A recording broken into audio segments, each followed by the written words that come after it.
What I like about the Uptown Arch Brow Pencil is the super fine point.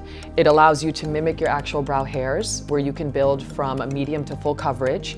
It's smudge proof, it's waterproof, it'll last you all day. You can really shape and define the brow to whatever look you like. First thing I like to do is brush the brows up with the spoolie in the back here, just to see where her natural brow shape is. And then I like to measure out the brow to see where we would start it and where we would end it. So first thing is to hold the pencil vertically in the middle of the nostril here, just to see where her brow would begin, and it's right outside of her, the beginning of her eye. And pivot the pencil right past the iris to see where the arch would be, and then pivot it a little bit further, right past where your eye ends to see where the brow would end. We go in with the pencil color itself.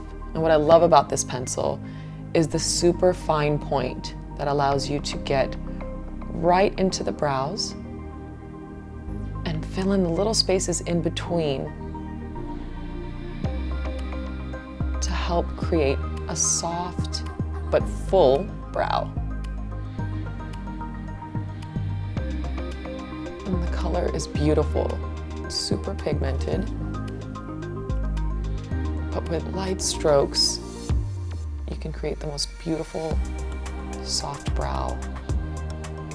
And at the end here, I just like to brush it up, just to blend the color into the hairs to help shape and really show off that beautiful, full brow that we've now created.